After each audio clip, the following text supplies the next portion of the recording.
Voy a predicar hoy sobre el libro de Lucas. Voy a terminar la predicación de la mañana. Vamos a ir a Lucas 4, por favor, hermanos. Lucas 4, 16.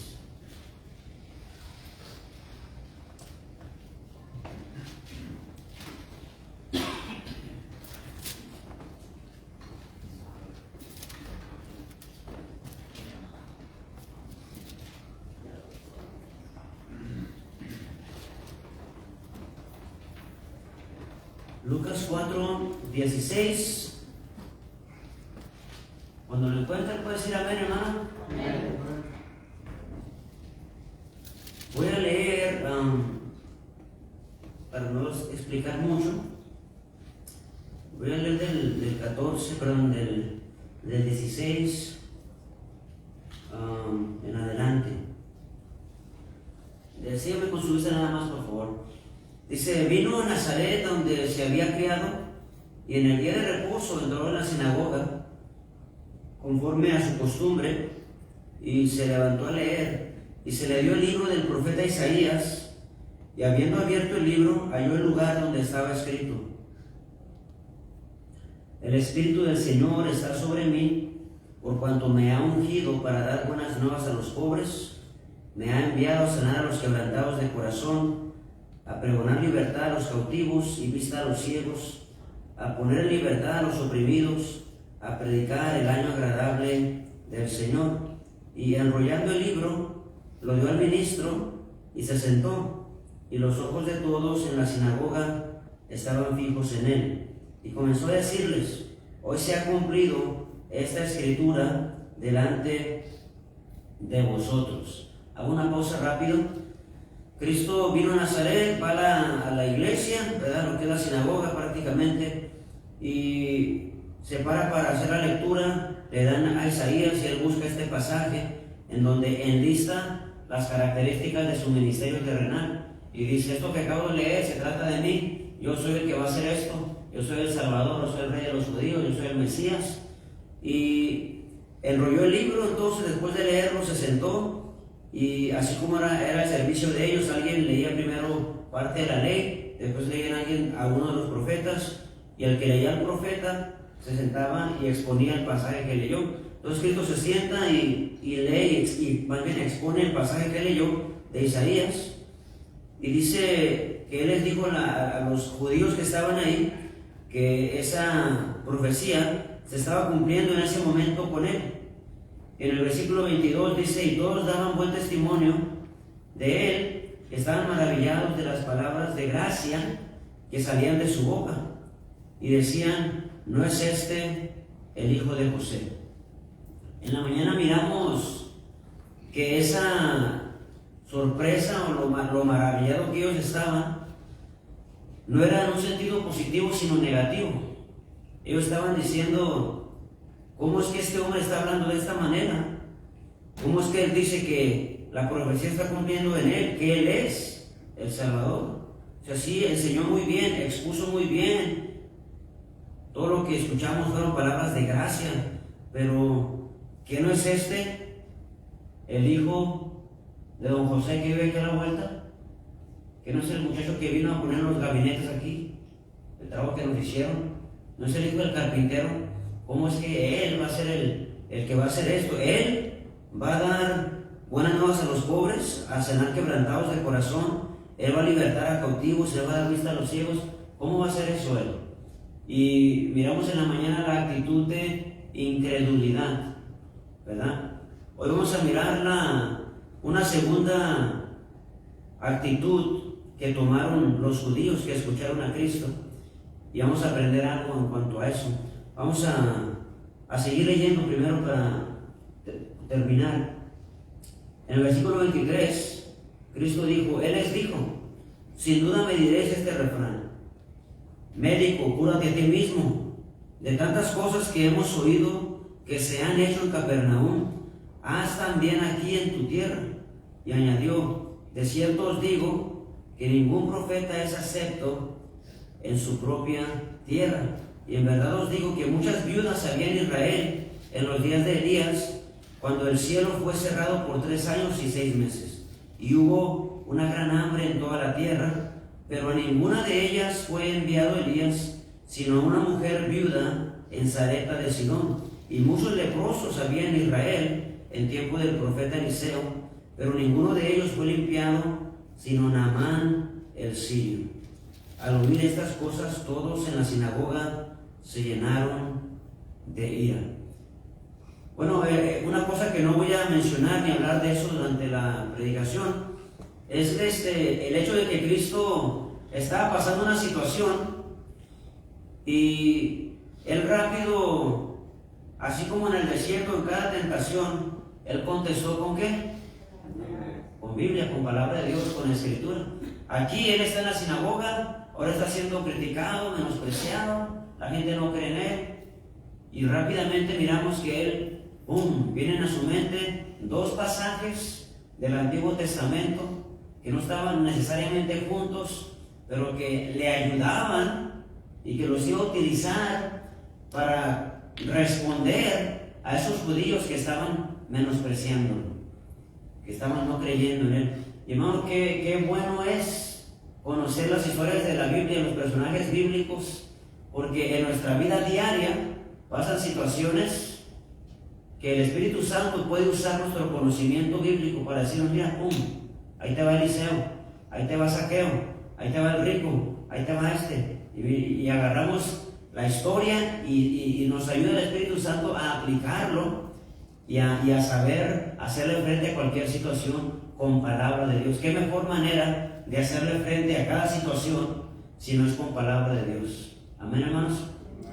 Vamos a orar y vamos a comenzar. Padre Celestial, una vez más, Padre, quiero ponerme en tus manos, depender de ti, Señor, para dar esta enseñanza. Te pido que me des claridad y que hables a nuestros corazones. Te lo pedimos en Cristo Jesús. Amén. ¿Pueden tomar asiento, hermanos?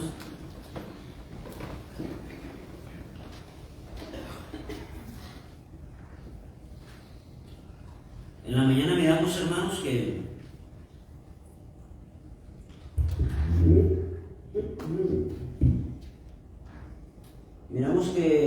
los judíos que vieron crecer a Cristo lo miraban como el hijo de un carpintero solamente. Él es el hijo de José. Miramos también que Natanael no estaba convencido de que Cristo pudiera hacer algo. No estaba convencido de que Cristo pudiera ser algo especial, ser el Mesías, porque sabía que Cristo había nacido ¿en dónde? En Nazaret. Y dijo, de ahí puede salir algo bueno.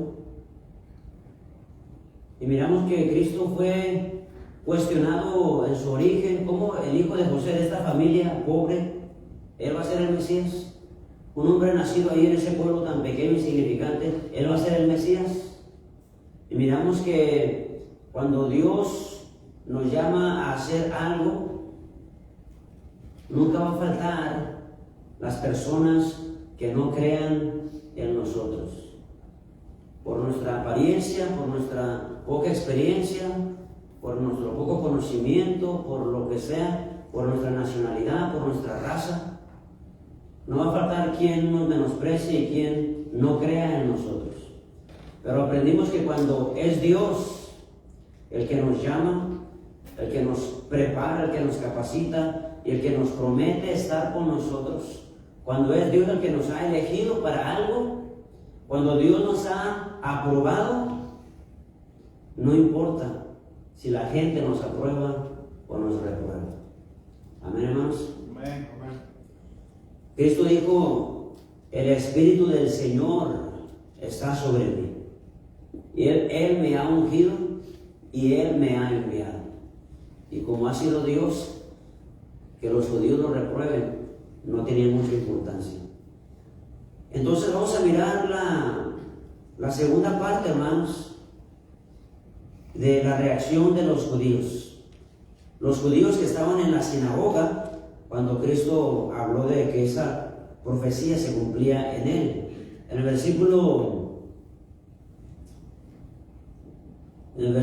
23 dice así: Él les dijo: sin duda me diréis este refrán: médico, cúrate a ti mismo.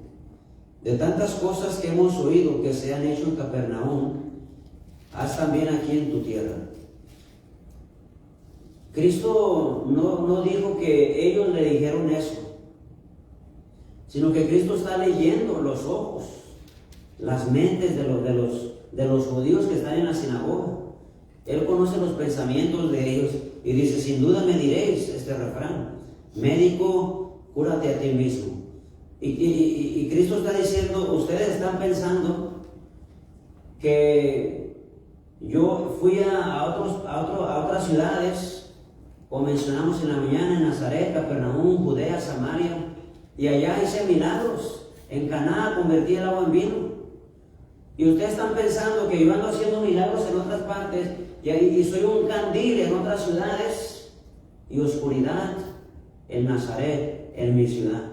Ustedes están pensando que ya hice milagros, ¿y por qué aquí no? Tantas cosas que hemos oído que se han hecho, no que has hecho, que se han hecho en Capernaum, haz también aquí en tu tierra. Ahora, hermanos, con esta actitud los judíos no estaban demostrando su confianza. Cuando ellos dijeron: de tantas cosas que hemos oído que se hicieron allá en Capernaum, bueno, haz algo también aquí. La actitud de ellos, el espíritu de las palabras, es lo que tenemos que entender aquí. Con eso, ellos no estaban demostrando su confianza en Cristo, sino su rechazo.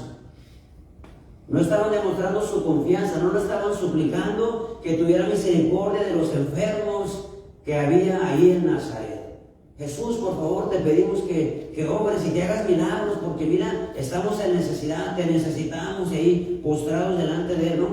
No estaban pidiendo misericordia, estaban demostrando su rechazo hacia Él. En el versículo 24 dice: y añadió: de cierto os digo que ningún profeta es acepto en su propia ¿qué? En su propia tierra. Entonces Cristo, dése cuenta que hasta este punto lo único que la gente ha dicho es: ¿no es este el hijo de José? ¿No es este el hijo de José? Y Cristo ya está leyendo sus pensamientos y ya está contestando, y Él les está hablando a ellos. Y les añade y les dice: una cosa cierta les puedo decir, que ningún profeta es acepto en su propia tierra. Ustedes me están rechazando, y lo que Cristo está diciendo es: la verdad es que no me sorprende, porque no hay un profeta que sea acepto en su propia tierra. La actitud que ustedes me están dando de que el hijo del carpintero, tú que andas haciendo milagros en otra parte y aquí no has hecho nada, a ver qué casualidad. Dice Cristo: la actitud que me están dando ustedes es obvio. Lo esperaba ya. Y hermanos, esa actitud Cristo la tomó como algo obvio, y por eso no le afectó, porque Él lo sabía. Él se los dijo: ningún profeta es acepto en su propia tierra. Él sabía que lo iban a rechazar. Y hermanos, hay cosas que son obvias y que no deberían de afectarnos, pero nos afectan. Por ejemplo, no debería sorprendernos que para los incrédulos, los cristianos no somos un héroe. No somos alguien a quien le van a querer aplaudir. ¡Wow! Tú eres fiel a tu esposa. ¡Wow! Mira, tú no escuchas música de esta de reggaetón y toda esa basura. Tú no escuchas nada de eso. ¡Wow! Y mira tú que eres honesto. Tenías la oportunidad para mentir y no mentiste. ¡Wow! Hermano, no somos un héroe para los incrédulos. Al contrario, la vida recta y la vida de justicia y de honestidad y de integridad de un cristiano para el incrédulo es una cachetada, es una reprensión y la reacción de ellos es burlarse de nosotros, es criticarnos, es burlarse de nosotros. Y para nosotros debería de ser algo que obvio. Es obvio que no me van a aplaudir. Es obvio que no me van a reconocer. Es obvio que no me van a exaltar por hacer lo correcto y por ser diferente. Pero ¿cuántas veces por hacer lo correcto y por recibir la crítica o las burlas, o a veces por el miedo a la crítica, no hacemos lo correcto? Porque no hemos entendido que es obvio que nos van a criticar, es obvio que nos van a rechazar. Cristo dijo, no hay profeta acepto en su propia tierra. ¿Cuántas veces, hermanos, el cristiano no es acepto en su propia familia? ¿Vas a la iglesia otra vez? ¿Ya fuiste en la mañana? Ay, ¿vas otra vez a la iglesia? Pues ¿qué tanto haces en la iglesia? Y la propia familia es la que está tratando de desanimar. La familia que no es cristiana está dando carrilla, apuntando, criticando. Y para nosotros debería de ser ¿qué? Obvio. No conocen a Dios, no caminan con Dios. ¿Qué podemos esperar, hermanos? Sus prioridades están fuera de orden. Ellos no tienen el propósito, la determinación que nosotros tenemos como cristianos. No tienen el mismo compromiso de servir a Dios. Es obvio que nos van a criticar, que nos van a querer desanimar. Cristo dijo, yo sé que no me creen, yo sé que me están rechazando, estoy viendo lo que están pensando. Es obvio, no me sorprenden. No hay profeta acepto en su propia tierra, no me van a aceptar. Está bien, es obvio. Bueno, que la gente lo critique en su trabajo, sus familiares, que la gente nos critique, no le hacen. Es obvio, no conocen lo que nosotros conocemos. No han experimentado las veces que Dios ha obrado a nuestro favor. Ellos no saben eso.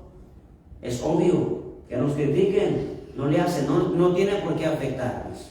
Amén, hermanos.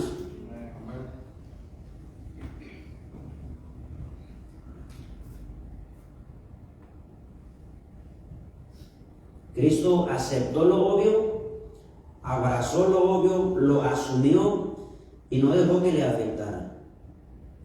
Una vez que los judíos demostraron su incredulidad y su rechazo, ahora Cristo quiere darles una respuesta concreta a ellos. Y vamos a mirar la respuesta de Cristo para ellos. Ellos escucharon a Cristo decir, esta profecía está hablando de mí, yo soy. Estas son las características de mi ministerio. Y Cristo ya vio que ellos lo están rechazando y ahora Él se prepara para darles una respuesta.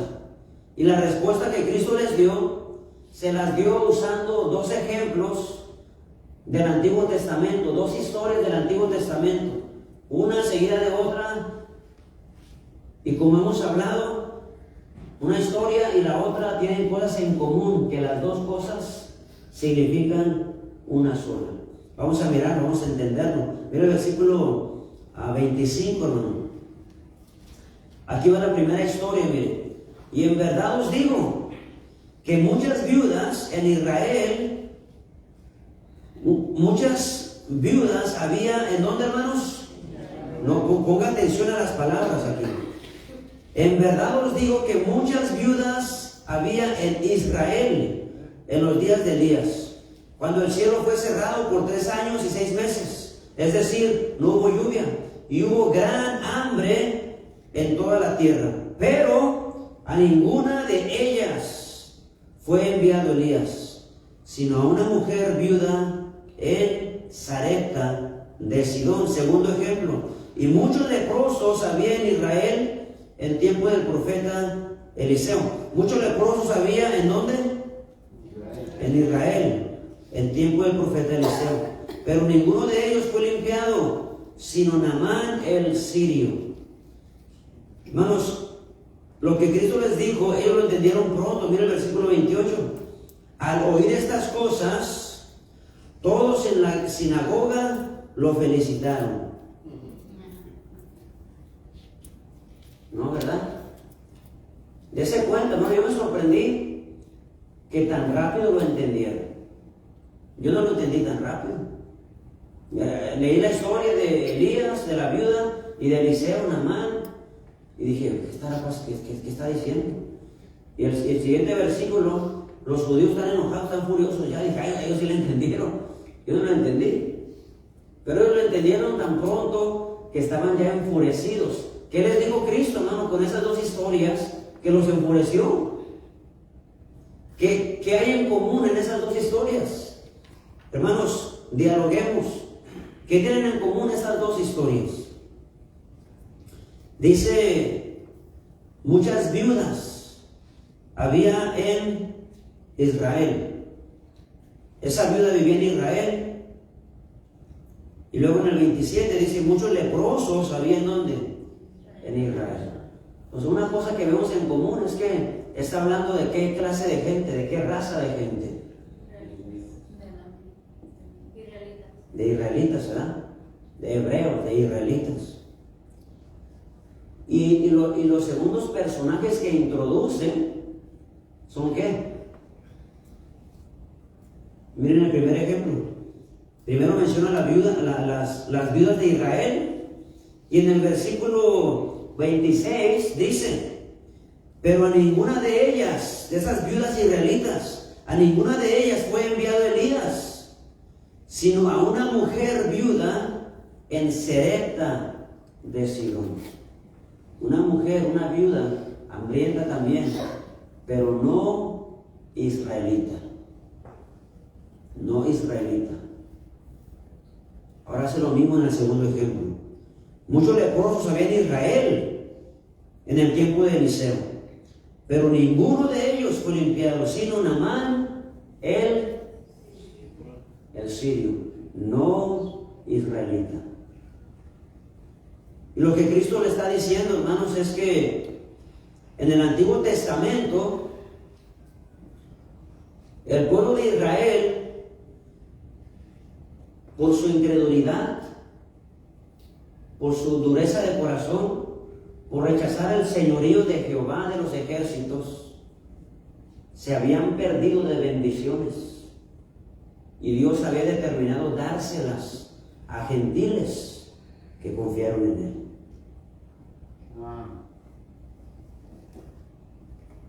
Y exactamente lo mismo ahora estaban haciendo ellos. Cristo le está diciendo en su cara, ustedes son como aquellas mujeres viudas hambrientas. Ustedes son como aquellos leprosos que había en Israel, que por duros se van a quedar enfermos y leprosos. Después de este pasaje, hermanos, del capítulo 4 hasta el capítulo 9, Lucas va a estar hablando del ministerio de Cristo en Galilea. Cristo se regresó, porque ahí no lo quisieron. Fue a Nazaret y no fue recibido. Se enojaron tanto que lo sacaron y quisieron aventarlo al barranco. Cristo les dijo, ustedes son como esa viuda hambrienta, como ese leproso, que por duros de corazón se van a quedar así y se van a perder las bendiciones de Dios. Y así sucedió, hermanos. En mayoría los judíos se perdieron del perdón de Dios, del consuelo de Cristo, de ser alumbrado su entendimiento, de ser salvos, porque lo rechazaron y lo llevaron a la cruz. Se perdieron las bendiciones, se perdieron de ver la gloria de Dios en la cara de Cristo, en la faz de Jesucristo. Se perdieron tantas cosas, tantas bendiciones, tantos buenos momentos por rechazar a Cristo. Y hermanos, hay una frase que dice, quien no conoce esa historia está destinado a repetirla. Quien no conoce su historia está destinado a repetirla. Y pareciera que estos judíos no conocían su historia. ¿Se acuerda el tiempo de los jueces viviendo en un ciclo? Dios los bendecía, ¿y qué hacían? Se olvidaban de Dios. Es eso, todo el libro de los jueces es un ciclo. Dios los bendecía, se sentían cómodos, a gusto, bendecidos, se olvidaban de Dios. Dios los entregaba a sus enemigos por rebeldes para que se pongan bien. Sus enemigos los dominaban, se arrepentían, Dios los libraba y los bendecía. ¿Y qué pasaba otra vez? Se volvían a olvidar de Dios. ¿Ves? No conocían su historia. No conocían que en el Antiguo Testamento miramos el pueblo de Israel en el desierto dando vueltas sin llegar a ningún lado por incredulidad. Parecía que no conocían su historia. Y hermanos, rechazaron a Cristo y la historia se siguió repitiendo. Los hijos de esa generación que rechazó a Cristo sufrió el juicio más sangriento que los judíos han sufrido, porque rechazaron a su Mesías. Usted y yo leemos en el Antiguo Testamento la dureza de los israelitas, leemos en el Nuevo Testamento la dureza de los judíos, y parece que no conocemos nuestra historia.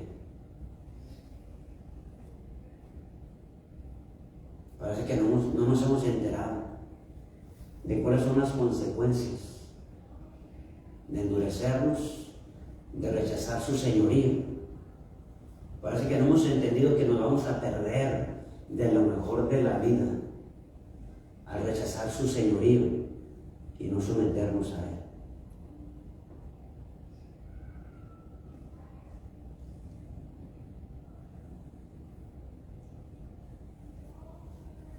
Nosotros leemos la historia de ellos y pareciera que algunos no hemos entendido las consecuencias de hacer lo mismo que ellos hicieron. A veces podemos engañarnos a nosotros mismos y pensar que porque vamos a la iglesia, porque servimos en algún ministerio, estamos bien con Dios. Y no es así. Puedo estar yo aquí en el púlpito predicando la palabra de Dios con mi corazón cerrado y dándole la espalda a Dios y a su voluntad, exponiendo y poniendo en riesgo a mi familia, a mis hijos. Podemos estar en la iglesia, congregarnos, hacer cosas para Dios y aún así, hermanos, perdernos las muchas bendiciones que Dios tiene para nosotros. Algunos de ustedes están en la iglesia, pero no es Dios quien está dirigiendo sus vidas. Están en la iglesia y qué bendición que vengan a la iglesia, porque si va a haber un cambio, va a ser aquí en la iglesia. Dios hablando a sus corazones, quebrantándolos, para que ustedes doblen sus rodillas y se sometan a Cristo. Pero ¿por qué seguir así, hermanos? ¿Por qué seguir pretendiendo que estamos bien cuando en realidad no estamos bien? No estamos siguiéndolo a Él, no estamos sometidos a Él y estamos exponiendo a nuestra familia y estamos por perdernos las bendiciones que Dios quiere darnos. Por la dureza de corazón, por rechazar el señorío de Cristo, por no vivir entregados a Dios, nos podemos perder la bendición de ser útiles para Dios. Hermanos, ¿hay algo más grande que podamos aspirar? ¿Hay algo más grande que podamos aspirar que ser útiles para Dios en esta vida? Ser doctor, ser ingeniero, ser negociante, tener posesiones. ¿Hay algo más grande que podamos aspirar que ser instrumentos en las manos de Dios? Yo no creo que hay nada más grande que eso. La posición más alta que tenemos es ser un esclavo de Cristo. Pero pareciera que no lo hemos entendido. Estamos buscando otras cosas en vez de declararnos un esclavo de Cristo. Tú eres mi Señor, tú eres el Salvador, tú eres el Mesías. Tú eres el único que puede ayudarme, perdonarme, salvarme, dirigirme, protegerme, bendecirme. Tú eres mi todo. Pero pareciera que no lo hemos entendido. Y nos podemos perder el privilegio de ser usados por Dios. Hermanos, Cristo dijo que de los nacidos de mujer hasta ese tiempo no había nadie más grande que ¿quién? Que Juan el Bautista. ¿Qué hizo Juan? ¿Qué lo hizo tan grande a Juan? ¿Cuántas casas tenía? ¿Cuántos negocios tenía Juan? Un solo negocio tenía. He aquí el Cordero de Dios. Él es el Cordero de Dios. Eso es lo que lo hizo grande. Su humildad, su sumisión, su anunciar, el ser el precursor, ser el que anunció al Salvador. Ahí está la grandeza, hermanos, en ser útiles en las manos de Dios. Ahí está la verdadera vida. Pero nos vamos a perder el ser usados por Dios, por rechazar su voluntad, su plan para nosotros, por no entregarnos completamente en obediencia a Dios. Nos vamos a perder de ser usados por Él y nos vamos a perder de que nuestros hijos sean usados por Él. Bueno, qué triste que los judíos miraron a Cristo y muchos de ellos después lo miraron hacer milagros y aún así lo rechazaron y sus hijos llevaron las consecuencias. Bueno, qué triste que por nuestra dureza de corazón me pierda yo y al mismo tiempo afecte a mis hijos, para que ellos se pierdan lo mejor que pueden experimentar en esta vida, servirle a nuestro Dios. Todo por mi dureza de corazón, por engañarme a mí mismo, por pensar que por venir a la iglesia y servir aquí y allá, ya estoy bien, ignorando la dureza y la rebeldía que hay en mi corazón. ¿A quién estamos engañando? No podemos engañar a Dios. ¿Por qué no dejamos nuestra dureza de corazón, nuestra rebeldía, hermanos? Nos sometemos a Dios y le servimos de veras de todo nuestro corazón, para que nuestros hijos puedan mirarnos y vengan detrás de nosotros. Y en vez de recibir juicio, como recibieron los hijos de los judíos, en vez de juicio, ellos reciban las bendiciones que Dios tiene. Puedan disfrutar nuestros hijos de las bendiciones que Dios nos dé a nosotros, porque nos hemos sometido a su plan y su voluntad. Amén, hermanos. ¿Qué quieren para sus hijos? Todos dirían, oh, bendición. No es cierto, porque no estamos viviendo así. ¿Qué queremos para nuestros hijos? Oh, que Dios los bendiga y que les sirvan a Dios. No es cierto, no te importa lo que hacen. No te importa cómo se visten, no te importa cómo hablan, no te importa que ni ganas tienen de ir a la iglesia, no te importa que no tienen nada de celo por las cosas de Dios. No es cierto que te importan tus hijos. Si nos importaran, no haríamos, no repetiríamos la historia otra vez. Los judíos en el tiempo de Cristo, ¿saben qué hicieron? Repitieron la historia. Lo rechazaron y sufrieron las consecuencias. Y hoy le estoy diciendo yo a usted, hermano, hermana, no repita la historia otra vez. No repita la historia otra vez. Sométase a Cristo, créale a Cristo, sírvale a Cristo, para que cambie la historia y sus hijos no reciban juicio, sino bendición de parte nuestra. Amén, hermanos. Por eso de pie vamos a orar.